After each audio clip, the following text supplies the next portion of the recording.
Good afternoon, everybody. My name is Adrian, and I'm the Chief Operating Officer of Devoto. The lesson known truth about the global food trade is that the food trade itself is highly fragmented and disconnected. And as a result, you can expect the same digitally. Now, this has tremendous amount of trade implications, and a lot of it has to do with the economic, but as well as the social aspect. Socially speaking, there's a global food loss of about $1 trillion. In terms of the economics behind it, 10% of all trades actually result in a dispute. And we have tremendous lack of financial access to many of these companies. As a consumer yourself, there is also lack of food transparency and food safety as a result of that. You do not know exactly where your fruits come from, do you? This market is huge. It's a $4 trillion industry, out of which $22 billion is spent on tech expenditures with a tremendous amount of growth rates. And this is where Devoto comes in and we are building a solution to a big problem within the industry itself. And the way we do it is by digitalizing the entire trade. So the way we do it is at the farm level, after it has harvested the products and it puts in the packaging, we have our cure labels and we're able to digitize those assets onto our platform and track it throughout the entire supply chain to a level, even down to the buyer's level when they're able to receive it using a free mobile app that we have for them. Consumers likewise are able to continue engaging with the product because we have information specific about a farm that gives them more information about the product itself. And the way we do this is by targeting the packing and repacking facilities with our digital asset creation system, which consists of the QR labels as well as the IoT device. So the labels, we sell them, is actually attached into this automatic labeling machine here, which automatically labels all the fruits. And then we have a device that's actually deployed around the conveyor system. And what it does is it's actually scanning the QR code on every of these carton boxes. And then it's capturing an image from a top-down perspective. And we're digitizing every single carton box on the fly. And it's all uploaded onto our platform. And we're able to track it throughout the entire supply chain. This gives everybody within the trade tremendous visibility down to the carton box level. Our business model is simple. Two things. First of all, we sell labels. And the revenues are in container basis, upwards of 3,000 per container. We've got customers doing beyond 700 containers per year. Digitization as a service, there are 3 variants of our device here, and customers can choose whichever one that suits their packing house, and they pay us on a monthly basis on top of $1,000 per month for the use of our platform.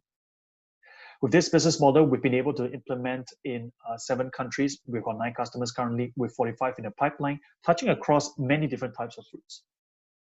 We have been able to beat our competition in several ways, of which 3 ones I want to highlight in terms of the level of digitalization. We've been able to digitalize for traceability. We've been able to digitize trade documentations as well as product levels. Cost-wise, we are the most affordable amongst all these. And deployment-wise, we're able to deploy our services within days. We're seeking $4 million to fuel our growth for the next 18 months, primarily looking to build human resource capacity for global outreach, as well as to ramp up global deployments. Our team has a young and exuberant team helmed by the industry veteran, Gary. And we have a great team of advisors as well in the food industry, as well as technology speaking, as well as sales representatives in the food baskets of the world. Thank you very much, and I hope that you can join us on our journey to demystify global trade.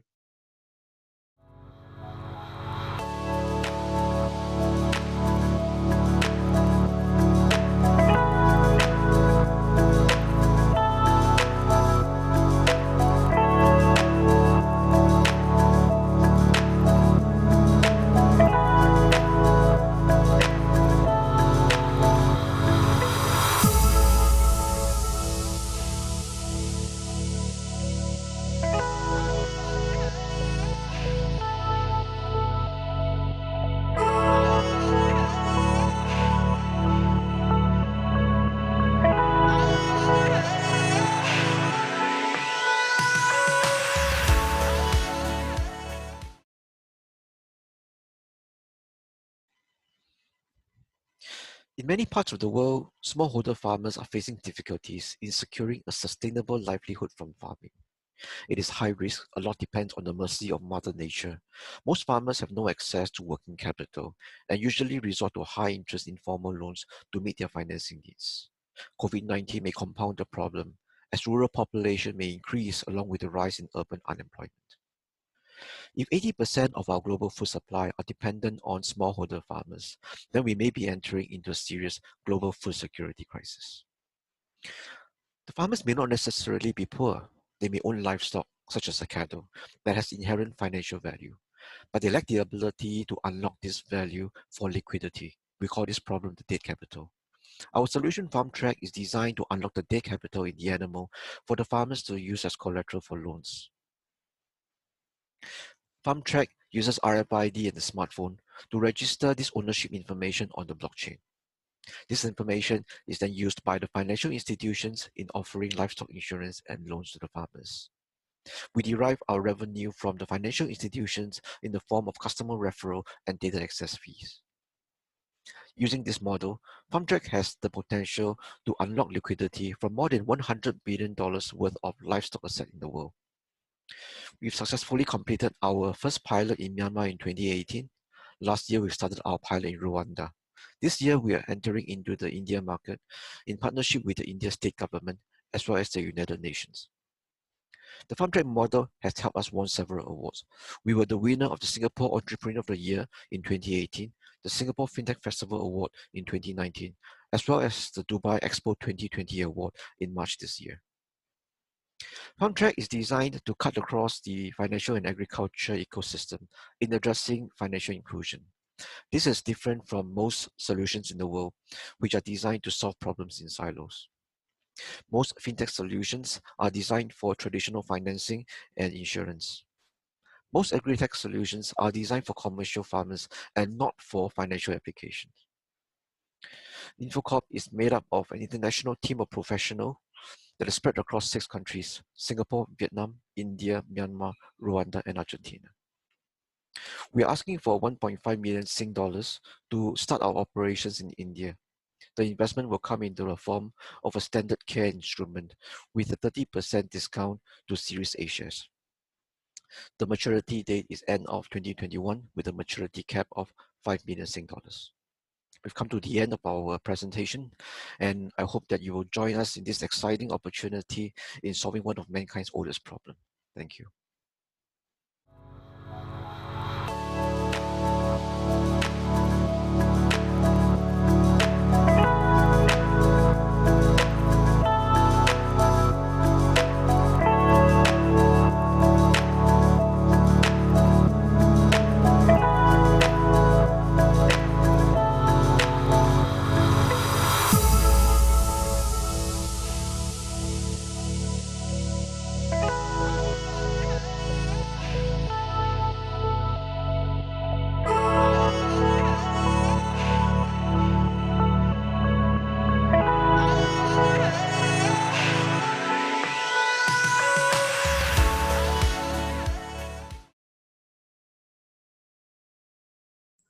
My name is Brian Reddy. I'm the CEO of Kinva, and we are feeding the future. There's immense pressure on land available to meet our growing protein demand. Over 2/3 of all agricultural land is already used for animal feed. Less than 8% is used for human consumption.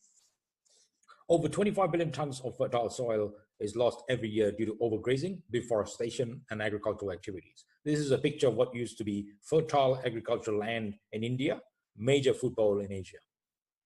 Meat consumption has grown rapidly across the globe, especially in South America and Southeast Asia. Adding to that, growing consumer awareness about meat quality and the value of protein has led to rapid growth in per capita meat consumption across Asia and South America. How do we source enough protein in a sustainable, reliable, and cost-effective way? Kinva's solution is KinFeed. It's a high-quality, nutrient-rich protein from carbon feedstock. It's similar to fish meal with no genetic manipulation. It's already listed on the EU catalog of feed materials, and it's available all year round. We're offering a long-term price visibility with nil volatility, reducing supply chain risks for feed integrators and producers, saving money costs over time. A physical footprint is at least a factor of 1,000 times smaller than crop-based feed production. Our solution is solving 2 major problems: food security and global warming. We have a potential to replace 20% of conventional crop-based feed protein demand by 2050. We could decouple protein production from land use. The animal feed ingredient market is over $40 billion. Protein alternatives take up a significant proportion of that. KinFeed is well on track to exploiting the market opportunity. Kinva has access to Keratin platform to produce lycopene and astaxanthin, which has huge markets as well, but this is currently not our focus. We've already demonstrated at 1,000 liters fermentation capacity at a contract facility. We're scaling up to enable feed trialing amongst farm species such as salmon, shrimp, poultry, and swine. Market validation is underway for strong offtake potential. By Q1 2021, we hope to supply a near commercial demand of 30,000 tons per annum, which would help us firm up the custom offtake position. Planning is underway for the commercial capacity of 100,000 tons per annum, one in Europe, one in India. Kinfeed is therefore competitively positioned amongst protein alternative providers. It is higher in crude protein content, as well as a higher conversion efficiency. It's associated with lower costs. The process is less risky and more bankable as we utilize classical liquid fermentation methods. We've partnered globally with R&D labs and EPC companies, engineering companies involved in our commercial plant design.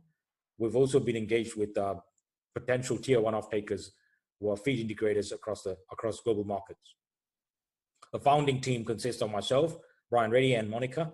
Both of us are serial entrepreneurs. We have deep experience in commercializing technology and competitively positioning go-to-market strategies for deep technologies.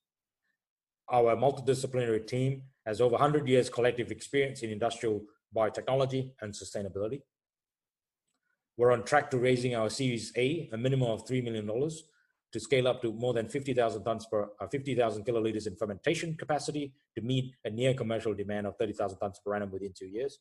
This will facilitate a bankable feasibility study for the 100,000 tons per annum and firming up our commercial offtake positions with tier one offtakers. Kinva is well on track to building a sustainable platform to produce food from abundant resource that doesn't compete with the human value chain. We are feeding the future. Thank you.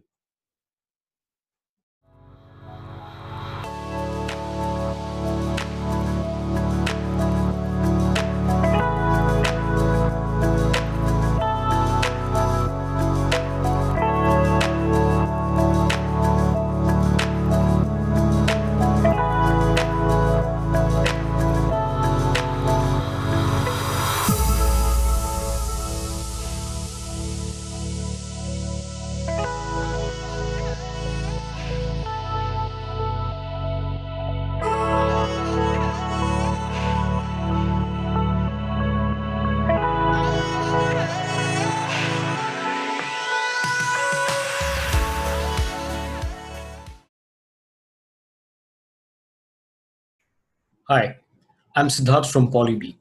We are building autonomous drones for greater control on pollination. And that's because pollination has been left to chance for way too long. And here's why you should care about this.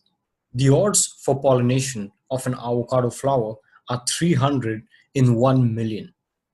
Now we know why we have to pay extra for that guacamole side. In fact, there are sectors such as hybrid seeds where production entirely depends on manual pollination. This is expensive and inefficient because none of us were born to pollinate. Hybrid seeds is nearly a $50 billion industry, and most of the food that we eat today is grown using these seeds. Another fast-growing sector which suffers due to poor manual pollination is indoor vertical farming. And even for those greenhouses in countries such as Australia and India, where there are no native bumblebee populations, there is no scalable solution for pollination. And if there is no pollination, there are no yields. Now, our thesis is that autonomous pollination can be achieved at scale with drones. We have developed palm-sized drone platforms which can fly within a centimeter's accuracy, even in GPS-denied indoor environments. As a result, precision pollination can facilitate higher yields as you pollinate on a flower-by-flower basis. We aim to offer pollination as a service, wherein a fleet of drones will be operating in parallel. In fact, we have successfully tested our drones for pollination in indoor farming of strawberries. And don't take my word for it, because these pilots were done together with the Singapore Food Agency. We also successfully completed paid pilots with a Fortune 500 seed company earlier this year, and now are preparing for commercial deployment. We have signed an LOI with a leading indoor vertical farming company and are also working with greenhouse growers in India and Australia for pilots on pollination. Our team is well positioned to solve this problem because we complement each other, be it our core engineering team or our advisors in business development as well as horticulture. Polybee is backed by Temasek Foundation, and we are a spin-off from the National University of Singapore. In all, we have raised 900,000 Singapore dollars so far and are now raising a pre-Series A round to accelerate our product development. If you'd like to learn more, please reach out, and I look forward to our chat. Thank you very much.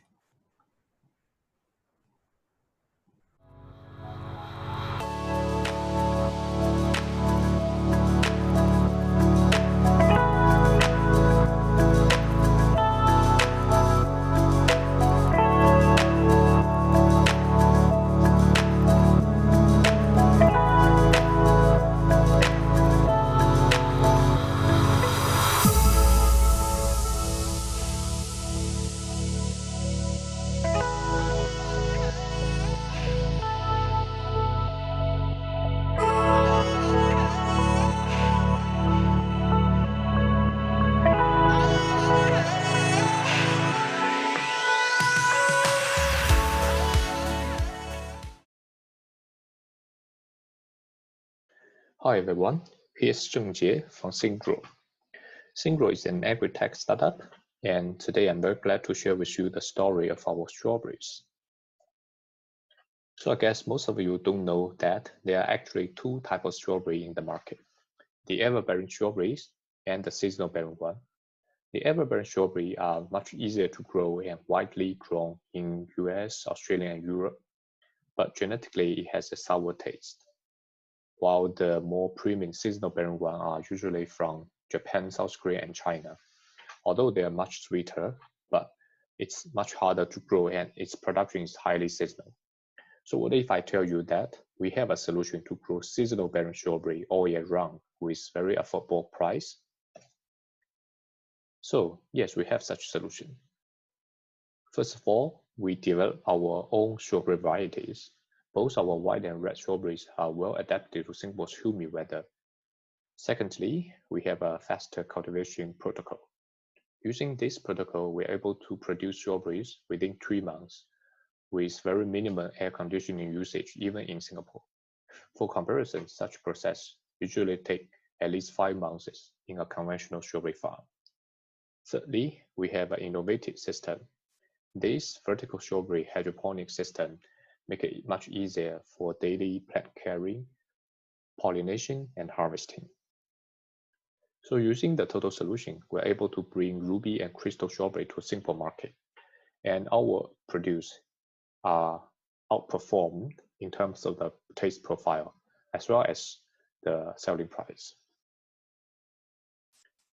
And we're not only a strawberry grower, we're actually building up an agri-tech platform and can provide the solution from these 3 aspects. First of all, we can do targeted breeding. In our lab, we have been using CRISPR-Cas9 and crossbreeding to improve several crop species. And we can do customized cultivation. For example, we are now working with several Chinese partners on saffron tissue culture, as well as on the indoor farming for industrial hemp. And thirdly, we're able to provide the smart farming hardwares. So all of our business will start from the showcase farm at Singapore. And we are also looking at Southeast Asia, China, and Middle East market. And we are not only supply strawberry, but also the saffron, hemp, and medicine herbs. Also, we are providing the service to supply seeds and seedlings, to supply the farm design construction service, and the hardwares. So we have a very strong founding team. I'm a plant scientist and spent my last 12 years on plant research. My partner Shitao is very familiar with the precision agricultural facilities. And we have team previously from Enterprise Singapore and Edwin, who is a LED lighting specialist. We also got David from NUS to help us on venture development. So we are now closing our seed round of 1.5 million. The fund will allow us to complete our pilot farm at Bukit Merah region in Singapore. If you are interested, please support us to grow your daily fresh. Thank you.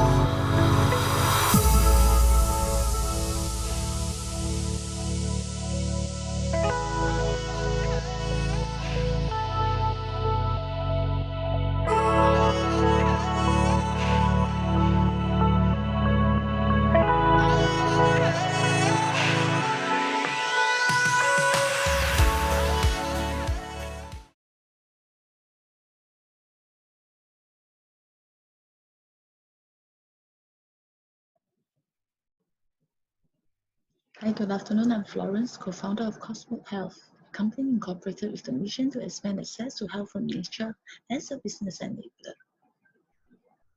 We resolve 4 issues in 2 industries: the large established multi-billion food industry and the nascent but high-growth 3D cell culture and meat culture sector within the biomedical industry. For today's purpose, I shall be focusing only on the food industry. Within the food industry, there's huge demand for plant extracts. Unfortunately, quality plant extracts are expensive and is beyond the reach of the mass market. This is because of the current method of extraction. It is complex, energy intensive, and is a batch-by-batch method. The second problem is the huge wastage of agricultural and food processing byproducts. These byproducts are rich with proteins and fibers, but are currently dried up at extensive energy costs and literally thrown to the pigs and to the plants. We resolve these challenges with better, sustainable, halal-certifiable plant extraction technology. It's been validated to produce extracts of higher purity and lower cost at 1 ton extraction scale. Functional products concepts have been developed and showcased in some industry events. Efficiency in reclaiming protein and fiber from byproducts has also been validated at 50 kilogram extraction scale of spent barley grains. Similarly, functional F&B targeting the protein needs of the senior population has been formulated. Market traction has been demonstrated with revenue from small batch extraction projects of bioactive and byproduct valorization. Market success of bioactive extracts on behalf of these customers will transit us from a service provider to an OEM manufacturer. Byproduct valorization projects opens up opportunities for valorization licensing and consultation fee and revenue generation from sale of plant protein and fibers in the long run. We are now a holding company with a wholly owned subsidiary, has access to pilot bioactive scale extraction facility, and have our own 3D bioprinter. Cosmo Health has been revenue generating since incorporation. Shown here are some collaborators who have either worked or have expressed intent to work with us. A place to be advised by experts in 3D bioprinting, drug discovery, and the food industry. My co-founder, Associate Professor Wang Zetian himself, was also recognized as one of the world's most influential agri-scientists by Thomson Reuters for 2 consecutive years. Now that we have demonstrated founders' commitment and market traction by funding the operation with our own capital and revenue, we are seeking 2 million to build capacity, recruit talents, and drive business growth, with the ultimate objective of building 1 company with 2 exit potential. Do contact me to find out more about our impact on the biomedical industry and how we can achieve 2 exits. Thank you.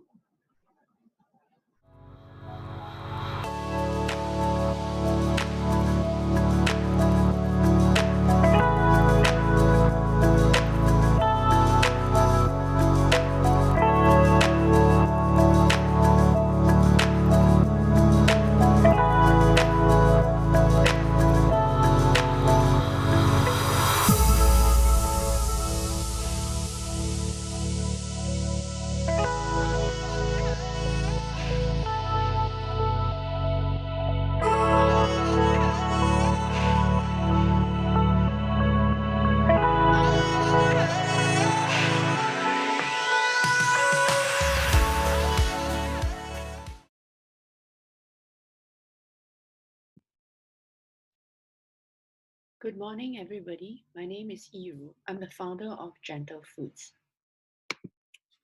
This is Auntie May. She misses her chicken rice. Existing solutions are not natural. She doesn't like them. We want to bring back her appetite. Imagine one day not being able to eat your favorite food of fried noodles. All the familiar food is now being replaced by unappealing semi-liquid diet. There's loss of appetite, weight, malnourished, and ultimately food is thrown away.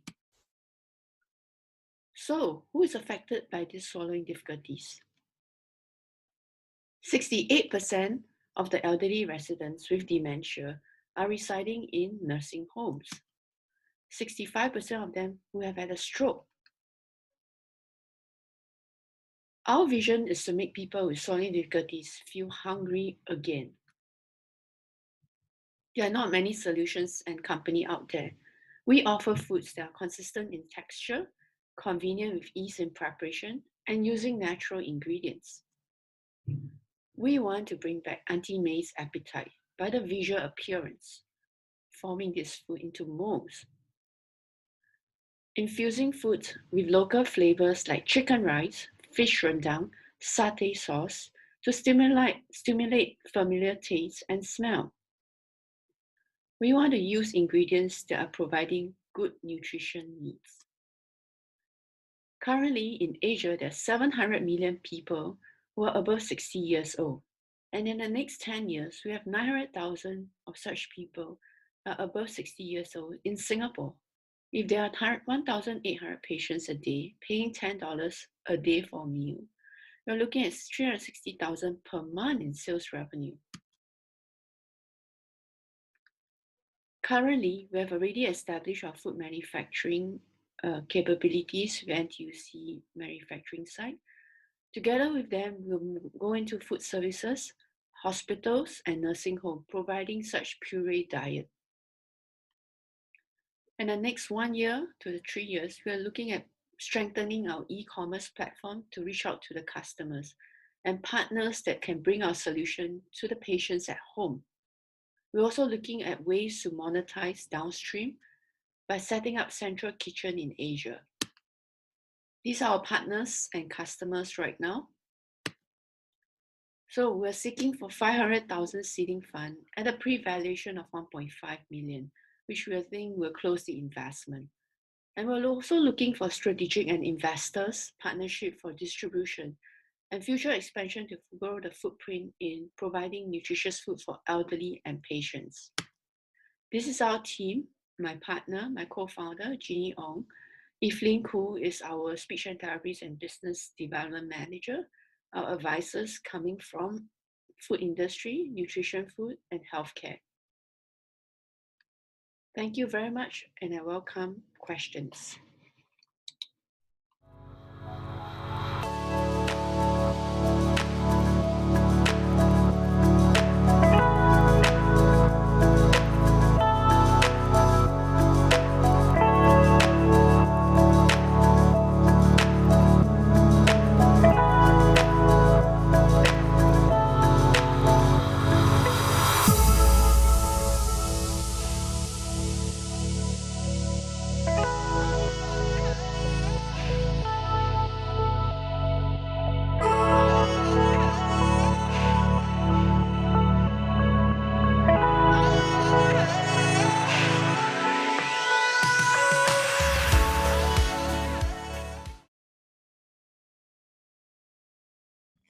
Hi everyone, my name is Eugene. I'm the co-founder and CEO of a company called Sophie's Bionutrients.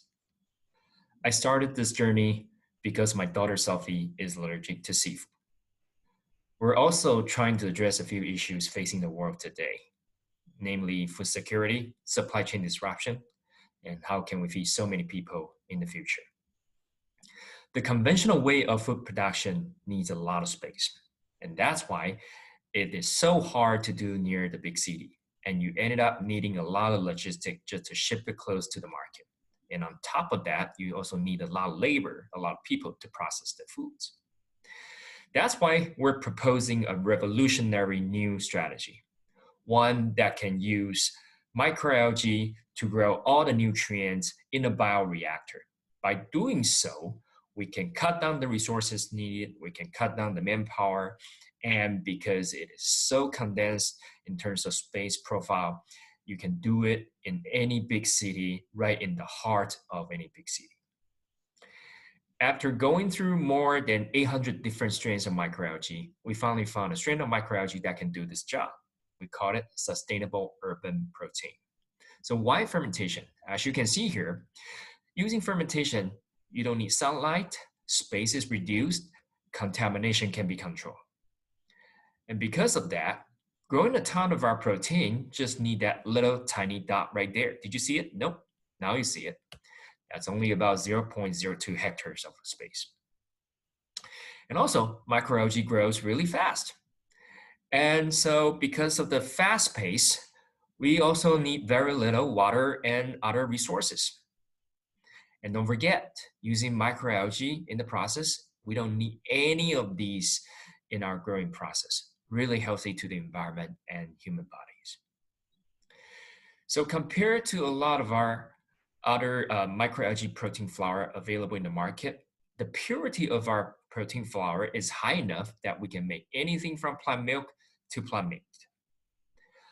Our revenue model is going to be direct sale, licensing, and sales of other byproducts.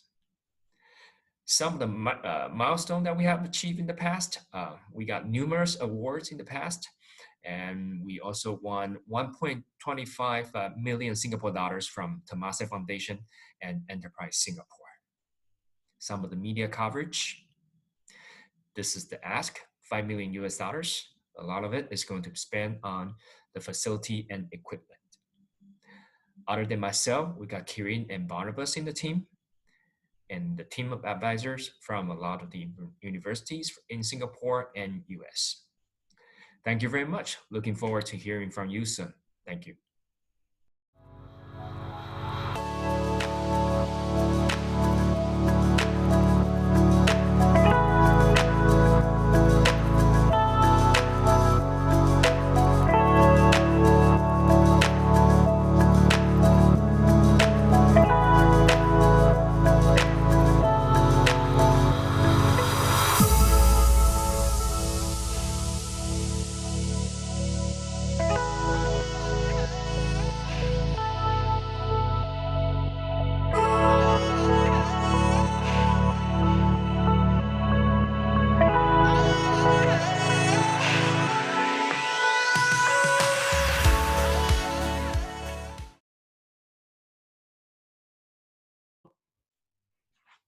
Hi everyone, we are Turtle Tree Labs, based here in Singapore, although we are a very global company.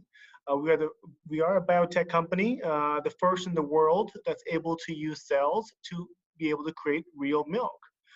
We all know about Milk 1.0. This is our traditional farming, how we source milk currently, and we know that it's not sustainable. We know that it's harmful to the planet and to the animals. And of course, we moved to Milk 2.0 in the past using plant-based methods. That is actually much better. However, it is not very functional when it comes to milk, being able to create dairy products. And that leads us to Milk 3.0. That's where we are today, what we are able to do as a company.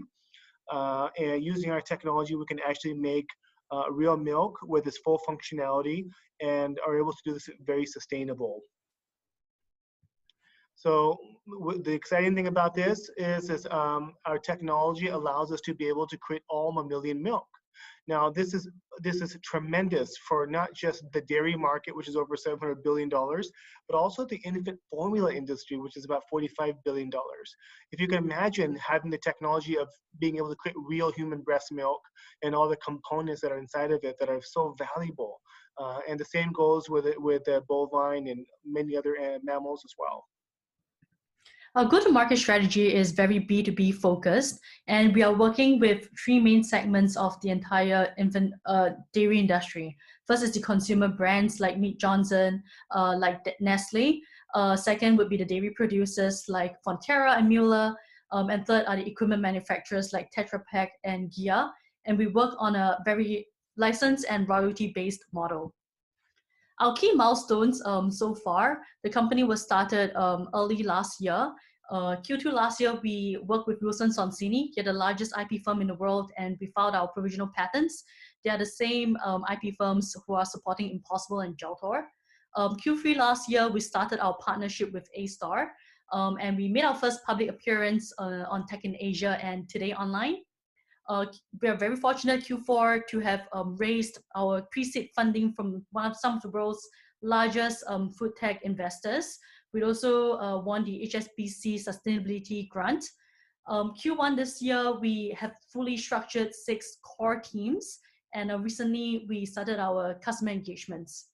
This is the executive team. We have a very good science and very good business team, and we're continuing to hire the best globally. We want to thank you guys very much, and we believe that this technology will change the world, will transform how things are being done currently. We have another billion people that are coming onto this planet in the coming years, and our technology will be how we believe dairy will be sourced and provided, this nutrition provided to the planet.